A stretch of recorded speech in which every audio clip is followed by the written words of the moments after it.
पूरा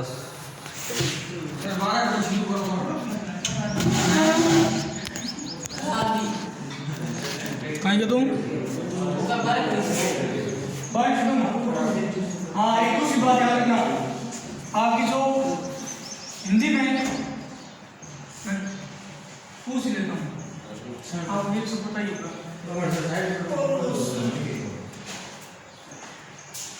कौन बता सकता है हिंदी में मात्राएं कितनी होती है मात्राएं मान लो आपको हिंदी में मात्राएं होती है ऑप्शन 9 10 11 12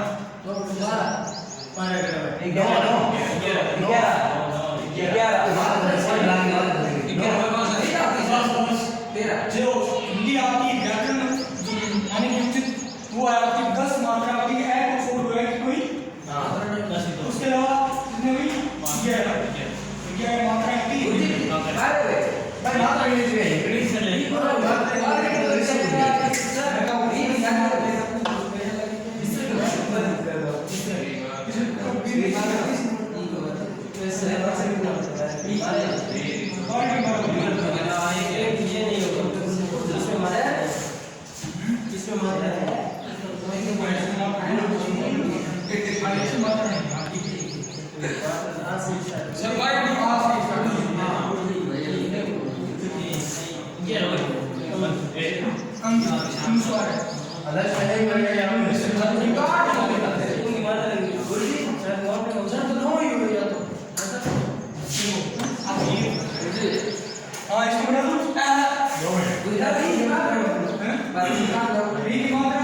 वो आपके लिए और वर्ण जो बोलेगा वर्ण की बात चल रही है वर्ण सर छोटा के बारे में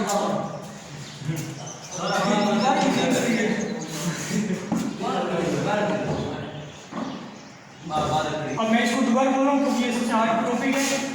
समृद्ध अर्धसमृद्ध विवृद्ध अर्धविवृद्ध जब मुख एकदम ही कम से कम बोले इसको याद रखिए आप वृत्त होता है वो बोलता है और सवृत्त थोड़ा सा वृत्त यदि खोल दिया जाए तो उसे कहते हैं सवृत्त उस समय हमें सबसे पहले जो ध्वनि निकलेगी वो निकलेगी ई उ इस समय मुख सबसे कम खुल रहा है। उसके बाद में यदि हम बात करें अर्धसमृद्ध की तो इसमें आते हैं आपके ए ओ इससे थोड़ी तुलना में ज्यादा लेकिन याद रखना पड़ेगा ये ए ओ बोल हो गया। उसके बाद में विवृत में मुख और अधिक खुलता ही रहता है इस अवस्था में आ और इसके बाद जितने विस्मय बचे हैं वो आएंगे आपके अर्धविवृत में। उसके एग्जांपल ले लो आप आई और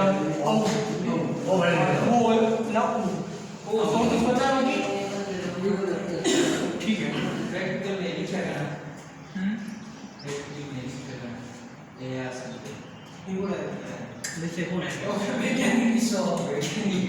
लिखा किसने ये मैं लिखा पता नहीं कौन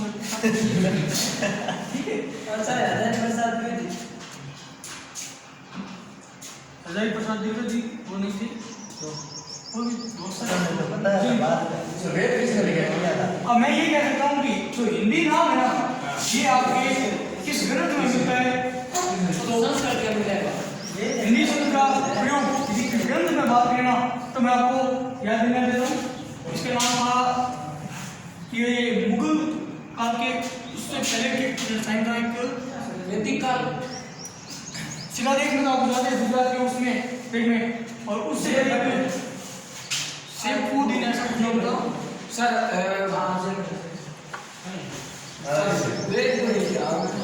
दिन था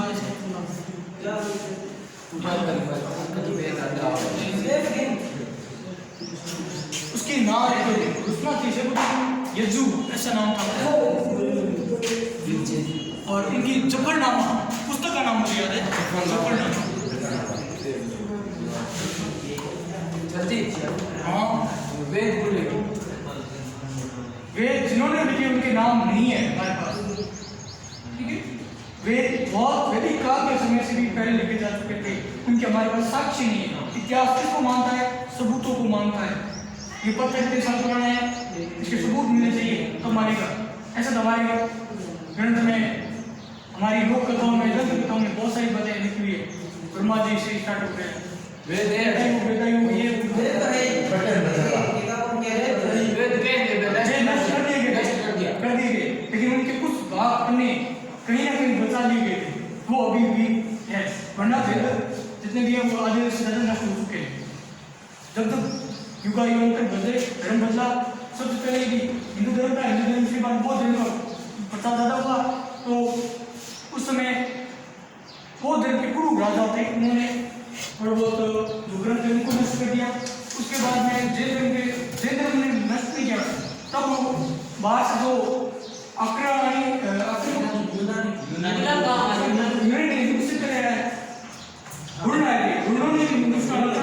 सिकंदर आया था, उसने भी सेल्यूकस के टाइम तो चलो इतना नहीं होता। उसके बाद में सेल्यूकस के टाइम बहुत तक्षशिला को जला दिया, और उस समय सबसे बड़ी ग्रंथ नहीं करता था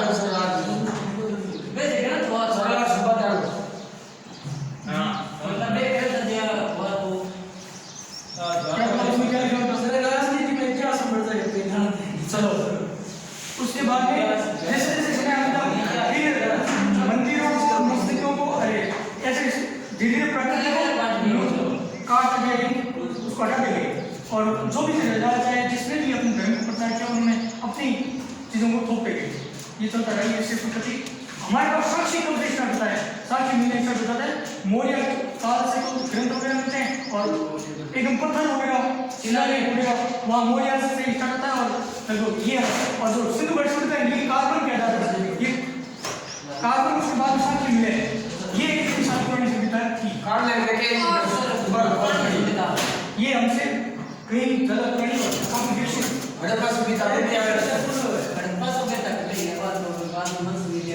नहीं है, वगैरह ये सब इसी के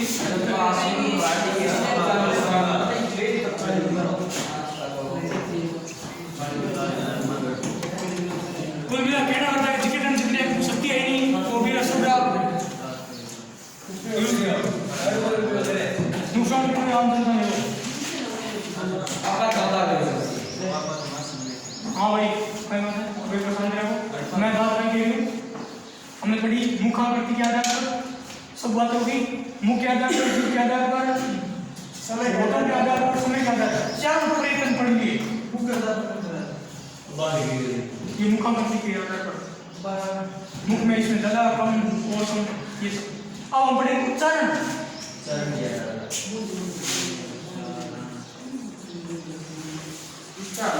उच्चारण स्थान के आधार पर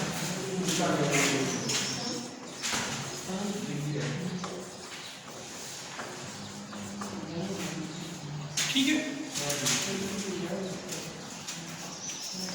सर एक प्रश्न है, ओके मौन जो तो रखने दो, अरे हर घर वाले मौन हो तो मेरे जोक क्यों नहीं नहीं घुमा कुछ मौन जो तो काल कई साल में मौन नाव के बाद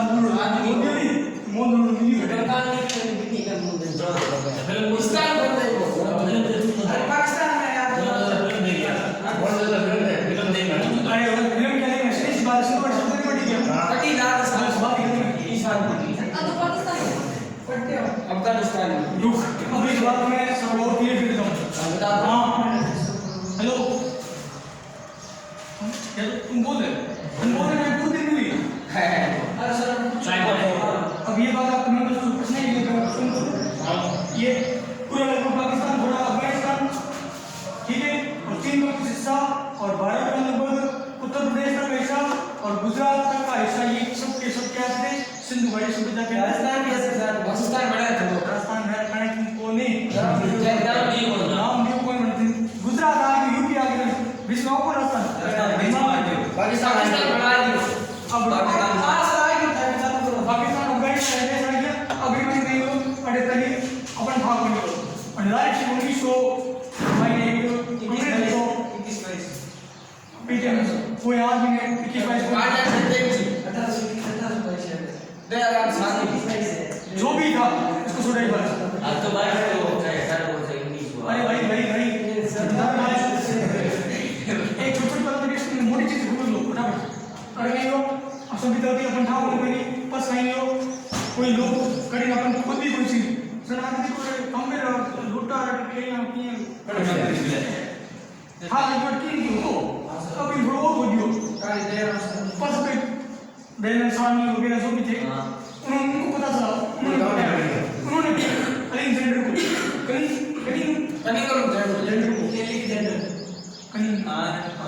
उसको बताया कि भाई देखो आप मुझसे ना आज भी दो मैं वहाँ खुद ही करता हूँ वहाँ पर उसमें कुछ है विशेष बात उन्होंने कहा कि ठीक है दो आप ले दो तो उन्होंने खुद ही स्टार्ट कर दी जगह जगह पर कहीं खेत जूते कहीं मकान बने हुए उस जमाने में उस आकृति में अभी तक लोग पक्के मकान नहीं बना पाते थे मकान सुनाना और टोटली दिमाग से कार्य किया गया सुनाना में किस टाइप से डिजाइनिंग टाइप से उसमें सूर्य और उनकी पूजा होती थी इंद्र वगैरह ऐसे साक्षी मिलते हैं खेती के साक्षी मिलते हैं वहाँ पर चावल की खेती करता चावल और उस टाइम बेलों का प्रयोग दो बेलों का प्रयोग किया जा रहा था उसका भी साक्षी मिलते हैं और उसमें घोड़ा भी मिला है मूर्ति पूजा गई बहुत ही उच्च स्तर पर सभ्य समाज बना हुआ था। घर का दरवाजा सीधे नहीं आता घर के अंदर घर के दरवाजा अंदर है तो घूम करके उस साइड जाना पड़ता था और आंगन के अंदर भी बहुत बड़ा आंगन और बीच में ऐसे तुलसी वगैरह ठीक है तो मेरा कहने का है उस समय उस जमाने में यानी आज से कोई 100-2500 ईसा पूर्व में इतने लोग विकसित थे लेकिन आज तक आप कहीं कसोड़ा मकान में रहता हमारे घर आस पास ना तो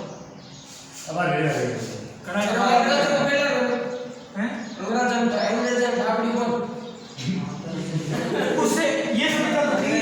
ऐसी कुछ और सुविधा भी पड़ने की खुदाई करने वाले हमने तो एक क्षेत्र का मान लो अधिपति था लेकिन खुदाई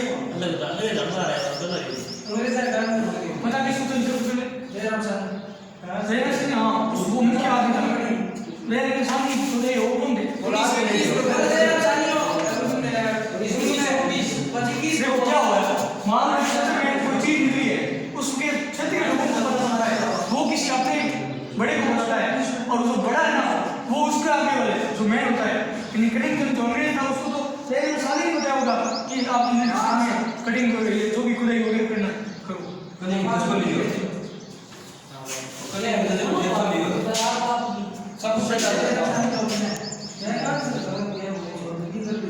ठीक है अभी मैं आपको बता रहा हूँ उच्चारण स्थान के आधार पर स्वर जो है वो उच्चारण कहाँ होते हैं क्या उच्चारण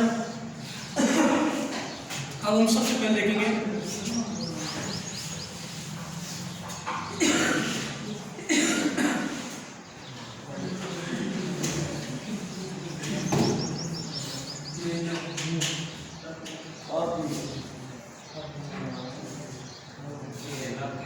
ये हमारा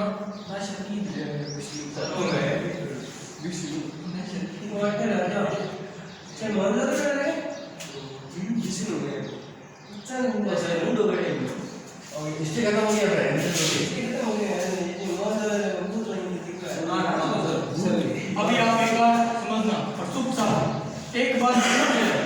बार बार कोई क्यों जरूरत नहीं हुई अब हमारी बात सुनता जाए। अब हम बात करें उच्चारण के स्थान यानी जहाँ से हमारी ध्वनियाँ निकल रही है। देखो एक यहाँ पर आपको एक दिखेगी छोटा सा कागलोसी टाइप यानी कि ध्वनि होती है आपको मेरी बात हाँ वो घंटी ठीक है समझ गया इसको आपके इसको एक आदमी को कुछ भी कोई बात कुछ लोग काल भी कहते हैं कुछ लोग अलग बात कहते हैं अब आगे दूसरे यहाँ पर दुनिया को कंपित देखो सांस एक बार ऐसी बात है सांस ही तो है सांस निकले और वो हमें ऊपर ऊपर वाली सितंबर ऐसी पतली मांसपेशियां टाइप की मान लो, बहुत ही पतली बारीक, वो है ना कब किस वक्त ज्यादा इकट्ठी होनी है, किस समय कम होना है, ये अवस्था निर्धारित करते हैं। यहाँ पर होती है जिसे हम कहते हैं आपके कंठ, ठीक है। यहाँ पर कब उनको और अधिक सिकुड़ना है, कब एकदम कम होना है, ऐसी बहुत बारीक बारीक चीजें होती है, ठीक है। समझ रहे हो? ये जाकर इस घंटे से मान लो या तालमे से मान लो किसी से टकराती है, और उससे बाद में ये किस किस दिशा में टकराती है, उससे आवाज उत्पन्न होती है। ये हिस्ट्री है ऐसे होता है। जैसे हम एग्जाम्पल के लिए देखें तो एक पत्ता मान लो पड़ा है और यदि तेज हवा आ रही है तो वो फट कुछ न कुछ आवाज करता है। उसी प्रकार हम ये कह सकते हैं एक सिटी बदलने को भी एक क्या है, हवा को पास नहीं किया जा रहा है लेकिन उस दिशा में होने की वजह से उसमें आवाज उत्पन्न हो रही है। कुल मिला के बात ये। अब हम बात करते हैं कि उच्चारण स्थान के आधार पर स्वर, हमें स्वरों को बांटना है। अब हम सबसे पहले देखेंगे अब देखो यहाँ डिफरेंस आता है। संस्कृत के काल में एक वैदिक सभ्यता है जो ऐस था उसको हम बोलते थे कंठ से। लेकिन धीरे धीरे हिंदी के लोगों ने यानी हिंदी की सभ्यता आते थे लोगों ने यानी कोमल ताल में डिफरेंस आ गया। जब आप बोलते संस्कृत में, लेकिन इसमें दोनों में गलती, दोनों मान सकते हैं, लेकिन सही रूप से हम समझे तो सही रूप से ये होगा कि जब वैदिक काल था तब कंठों का प्रयोग अधिक किया जाता था, और वैदिक काल में कंठों का ओम युक्त स्वर का भी प्रयोग किया जाता है। ओम थोड़ा लंबा आपके स्वर व्यंजन और युक्त यानी बहुत ज्यादा लंबे समय तक चलने वाला स्वर या व्यंजन, ठीक है। उस समय वैदिक काल में युक्त होता था। आज के समय में उसकी एक डंडी होती है, जब आप पूर्ण विराम चिन्ह होता है और जब बहुत ज्यादा लंबे समय बोला जाता था तब उस समय इस प्रयोग इसका किया जाता था। हाँ, लघु और इस दीर्घ एक तरह से मात्रा का प्रतीक है। अब हम बात करें, ये कंठ है, वैदिक काल में कंठों का प्रयोग होता था। धीरे धीरे आज हिंदी के युग में इसे कोमल ताल भी का प्रयोग करने लगे हैं, यानी एक कोमल तालवी शब्द वर्ण है। समझे?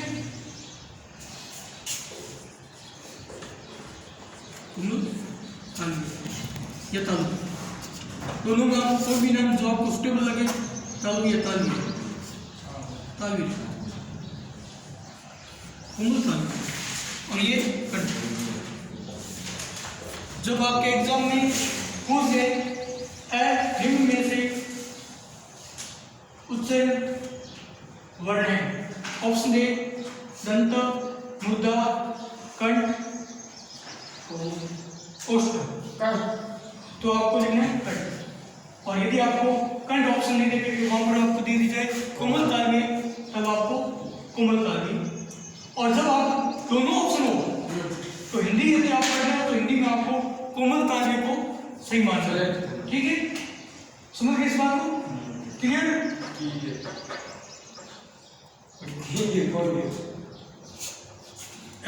अब उसके बाद आ भी कहाँ से? कोमल ताली से। संस्कृत में आ कंठ से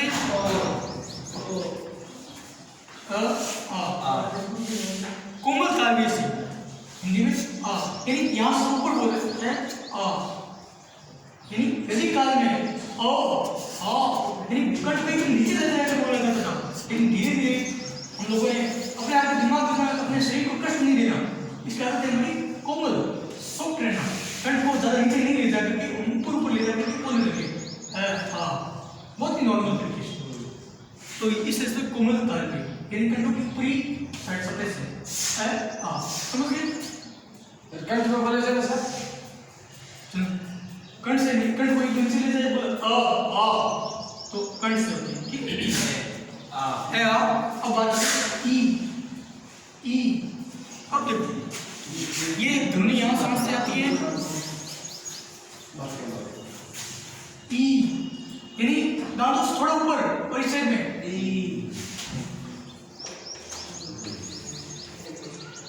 तालु ई ई ई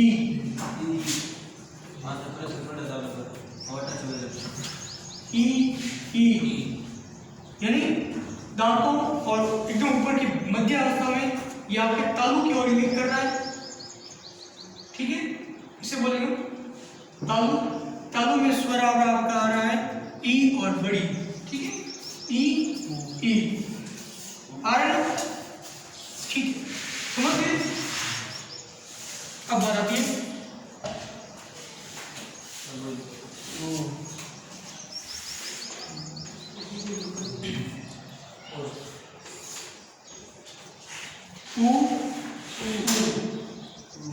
अंदर ध्वनि आ रही है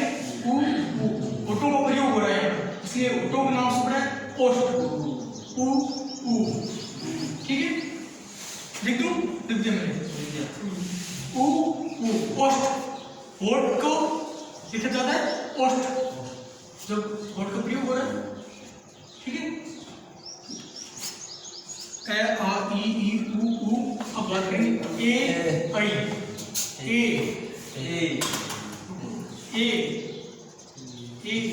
तालु का यूज हो रहा है ए कंठ से आ रहा है हाँ हवा कंठ तालु ए आई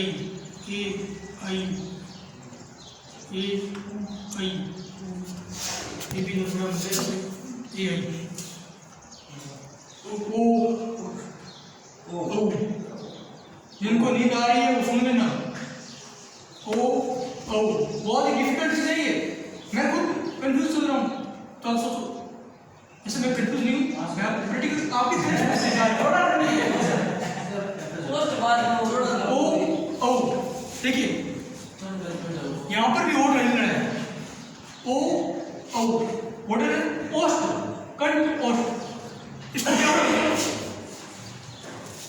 ये कंठ से आवाज आ रही है लेकिन तालु टच हो रहा है तालु कंठ या कंठ तालु ये लिख दिया या तालु कंठ कुछ भी लिखा ये तालु से बोली जा रही है लेकिन कंठ से आवाज आ रही है और यहाँ देखो कंठ ओष्ठ ओ यानी कंठ से आवाज आ रही है लेकिन उसको ओठों का यूज हो रहा है इसमें कंठोष्ठ या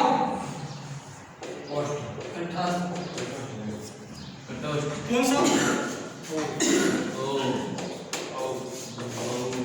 क्लियर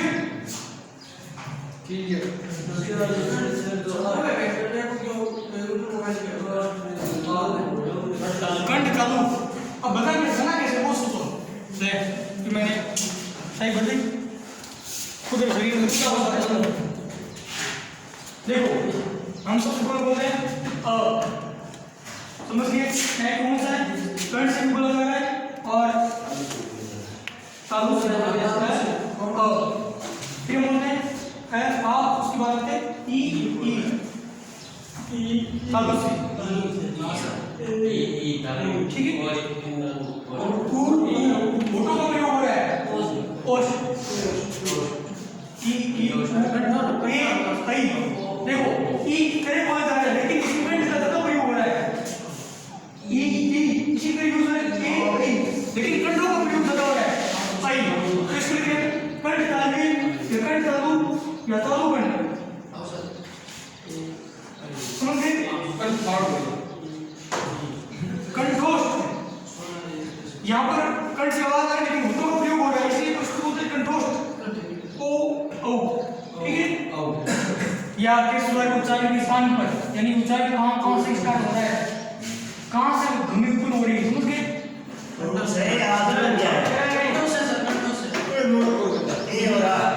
तो सर ये वाला दोनों मर रहे है कंठ से ऊपर वेदिकाल दृष्टि कंठ वेदिकाल के नीचे की आस क्या मेरी हम कुमत काल में ये लाल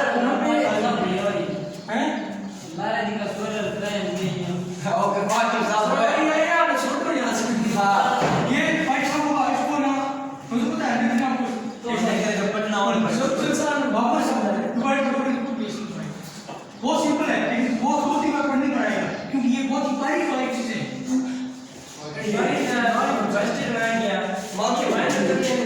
तो आप एक बार ये पढ़ना पड़ेगा ये सबसे उधर लेकिन याद उधर उसके उधर किससे कहते हैं कहाँ से करना है ये भी यहीं से पता चलेगा एक बार इसको लिखो क्या एक बार चित्र बनाओ भैया चित्र बनाओ चित्र जो कौन नहीं तो लिखो ए आ कंठ काली नहीं लिखेगी ये उच्चारण के स्थान पर नहीं लिखेगा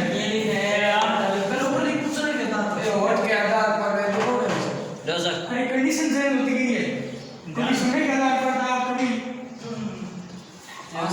जीव के आधार पर जीव कहाँ बदल गई है कभी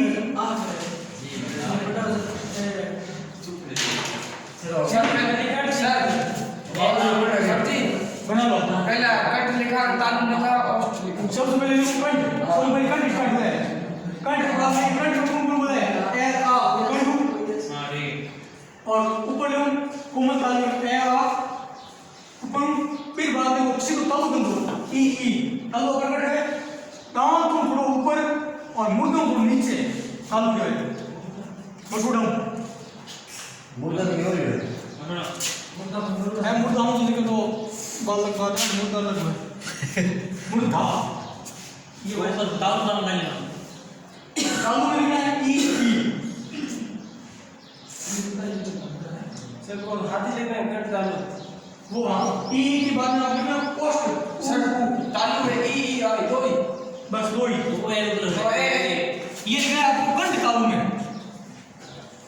ये आपको लिखना है आपका कंठ तालु यानी कंठ और तालु दोनों की मिलाकर के ये आवाज आ रही है और के नहीं होठों से आवाज आ रही है ऊ